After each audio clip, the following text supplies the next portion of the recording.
Salut YouTube! J'espère que vous allez bien. Je suis trop contente de vous retrouver aujourd'hui dans une nouvelle vidéo. Je suis désolée pour l'éclairage, j'ai pas eu le temps de filmer avant. J'ai pas eu le temps de filmer depuis 15 jours, on va pas se mentir, même 3 semaines peut-être. Et du coup là le soleil est en train de se coucher, il y a un arbre juste devant ma fenêtre, du coup il y a un peu des branches et tout, mais bon. Ça donne un petit côté Halloween, cosy à la vidéo. Voilà. Je dois vous revenir avec un point lecture depuis très longtemps et en fait là j'ai envie de vous faire des vraies chroniques et pas de le faire dans l'urgence, donc j'avais envie de trouver un thème de vidéo un peu plus chill, plus sympa, puis on se retrouve tout doucement, voilà, on échange en commentaire et tout. Et du coup je me suis dit pourquoi pas faire enfin un tag que vous m'aviez demandé énormément il y a pas mal de temps, le Unpopular Book Opinion tag. Donc j'ai même pas lu les questions, j'ai même pas lu les réponses, enfin j'ai rien du tout, donc écoutez, on va se mettre là, on va commencer ça et on va passer un bon petit moment tous ensemble.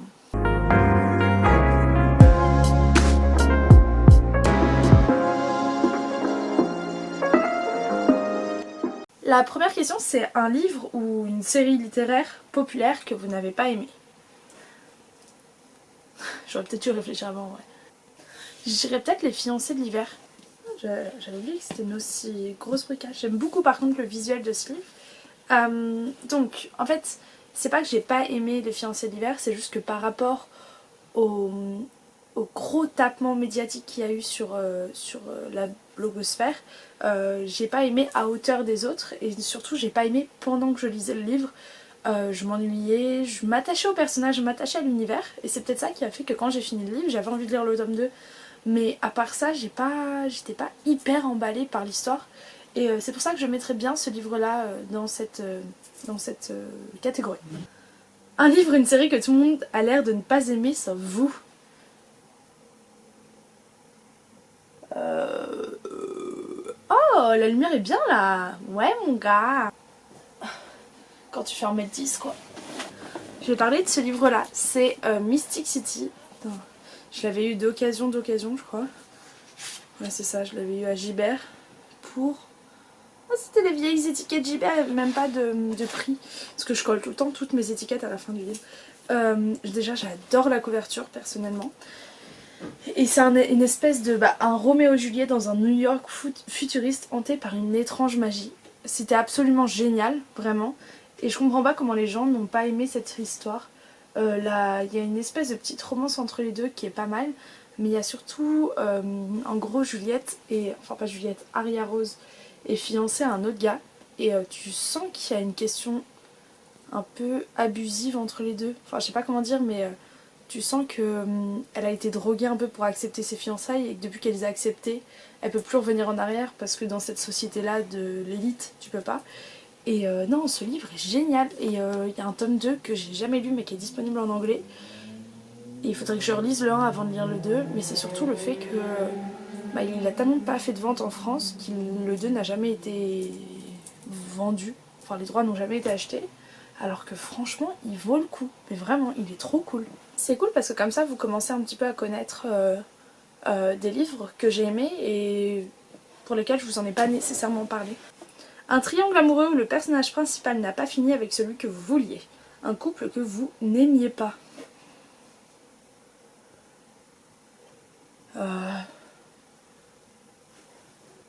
Franchement, je sais pas. Hein. Non, là je sais pas du tout. Peut-être que je dirais dans Phobos. Je sais que j'étais pas du tout team Marcus au début.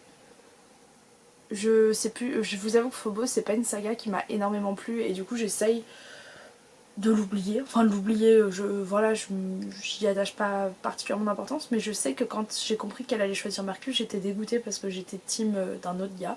Mais impossible de me rappeler l'autre gars. Bon, peut-être ça. Voilà, si vous savez quel peut être ce prétendant. Voilà, parce que, bon, je pense que Phobos vous connaissez, mais c'est l'histoire d'une télé-réalité dans l'espace où il y a 6 filles, 6 garçons, et c'est une espèce de bachelor, villa des cœurs brisés, voilà. Et à la fin, quand ils arrivent sur Mars, ils doivent en choisir un, et je sais que quand elle avait choisi Marcus, j'étais un peu deg. Un genre littéraire que vous lisez très peu. Tac tac tac tac tac tac tac tac. Je dirais le contemporain. le contemporain adulte, parce que l'ado j'adore, mais le contemporain adulte, style par exemple j'ai L'instant précis où les destins s'entremêlent d'Angélique Barbera, je l'avais acheté sur la vente privée Michel Lafon il y a peut-être 3 ou 4 ans, et je l'ai jamais lu alors que c'est un livre qui me tente énormément. Et du coup ça me saoule un petit peu parce que je me dis que ça pourrait me plaire, mais il faudrait que j'en lise un peu plus. En fait c'est plus que souvent j'ai du mal à rentrer dans les bouquins et à m'attacher vraiment au personnage. Un personnage aimé de tous, mais que vous n'aimez pas. Sauf que les gars, vous savez que moi j'ai pas trop de mémoire. Du coup, souvent, une fois que j'ai fini le livre, j'oublie les personnages. Bah, par exemple, dans Follow Me Back, le personnage féminin de la fille, bah, je sais pas si elle a particulièrement plu aux gens, mais moi j'ai pas du tout accroché avec elle. Je l'ai trouvée chiante. Enfin, en fait, dans le sens où elle a plein de peur, et ça je peux comprendre, y a aucun souci. Mais c'était le truc de elle ne fait rien pour aller mieux, pour faire en sorte que ses peurs s'amenuisent, dirais-je. On utilise du beau langage sur cette chaîne. Enfin, vous voyez, j'ai l'impression qu'elle restait enfermée dans un cercle vicieux très mauvais. Et ça me saoulait qu'elle en veuille pas un peu plus et qu'elle essaye pas d'aller mieux. Ensuite, un auteur populaire que vous avez du mal à lire. Contre toute attente, je dirais bien Ilocart. J'ai adoré Nous les menteurs. J'ai aimé, sans trop aimer, Trouble Vérité. Mais à part ça, tous ces autres livres et tout, j'ai jamais relu. Je sais pas, j'ai un peu du mal à le lire parce que c'est. Je crois que c'est une fille d'ailleurs, c'est une auteure, je sais plus. Qui est très particulier quand même à comprendre, je ne sais pas. Une trame que vous êtes fatigué de voir. Peut-être le truc classique des romans fantasy. Enfin, tu sais, au début, c'est la fille, elle a sa petite vie normale et tout. Oh, ou peut-être. Non, tiens. Bon, je pensais en gros à une fille qui a une petite vie normale, puis d'un coup, elle se retrouve héritière d'un monde de magie et c'est la seule à pouvoir changer le monde. Tu vois, je suis un peu là en mode, bon, chérie, c'est un peu facile, quoi, voilà. Sinon, il y a le truc aussi de la romance de la petite fille modèle et tout machin, qui va très bien, tout tranquille et qui tombe sur un bad boy. Et ça change de plus en plus. Enfin, du moins, j'essaye de moins aller dans ce genre de romance-là. Et au final, elle se retrouve. Et puis en fait, tu te rends compte que le bad boy n'est pas bad boy du tout. Au contraire, c'est qu'une allure et qu'au fond, il a été torturé quand il était petit. Tu vois, ce truc-là de. Enfin, un mec peut être méchant sans avoir des raisons d'être méchant. Je sais pas, enfin, vous deux.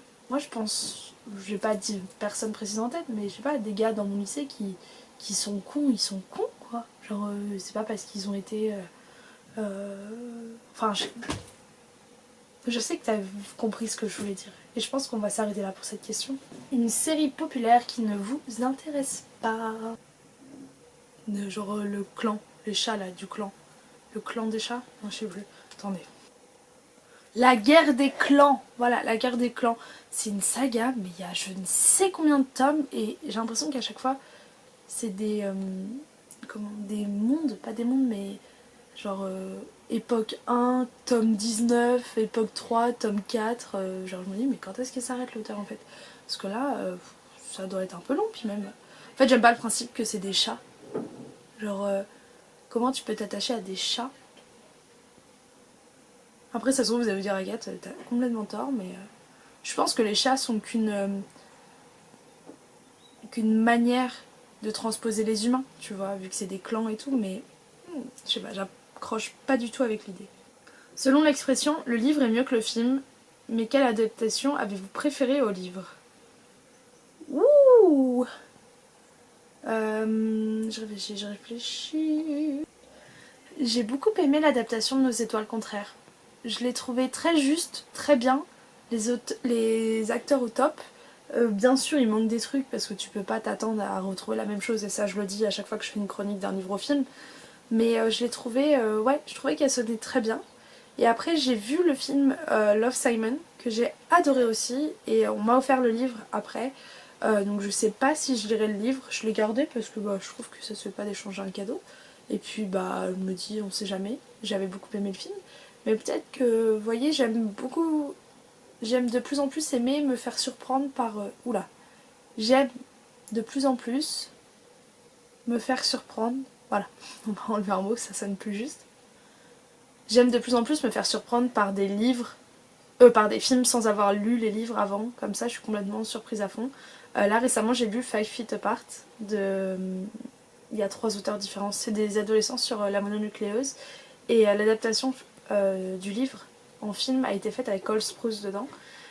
Et je pense que je vais vous en faire une réaction en live du livre au film. En tout cas le livre je l'ai vraiment beaucoup aimé. C'était pas du tout le sujet de la question. Je vais regarder juste les réponses qu'avait mis la fille, parce que j'ai pas regardé. Je suis sur le... je vais vous dire quand même sur quel blog je suis. C'est sur Prête-moi ta plume blog. Ah, au premier, c'était un livre que vous n'avez pas aimé, il y avait Divergente et Hunger Games. Et je la rejoins peut-être un petit peu là-dessus quand même. Dans le sens où Hunger Games, j'ai lu que le dernier tome et j'ai absolument pas aimé. Et Divergente, j'avais aimé sur le moment, mais... Après j'ai lu des choses beaucoup mieux que ça et des choses qui méritent en fait plus de connaissances que... Voilà. Écoutez, je suis super contente de vous avoir retrouvé dans une vidéo. Je suis désolée encore une fois pour mon absence. Je suis dans plein de trucs en ce moment, comme je vous ai dit dans ma dernière vidéo je crois. Mais ça y est, l'organisation pour mon échange de 6 mois avance. Ça se passe bien, j'ai peur mais je suis contente, mais j'ai peur mais j'ai peur, mais je suis contente, j'ai hâte parce que j'en ai un peu marre de ma vie ici et j'ai hâte d'être là-bas, mais en même temps j'ai peur. Enfin bon, c'est très très bizarre. Je pense que je vous ferai... Enfin vraiment vous allez être harcelés de vlogs, j'espère que vous êtes prêts. Là je suis en train de comparer tous les sites pour acheter ma caméra et tout machin. Je suis allée me la faire conseiller, donc à voir. Après il faut que je fasse gaffe parce que je pars dans des pays très humides, donc j'espère que je vais pas cramer une caméra là-bas. Bref, écoutez. Je vous fais plein de gros bisous, je vous dis à très bientôt, on espère, dans une nouvelle vidéo. N'hésitez pas à venir me parler dans les commentaires, je serai ravie de vous répondre. Voilà. Ciao ciao.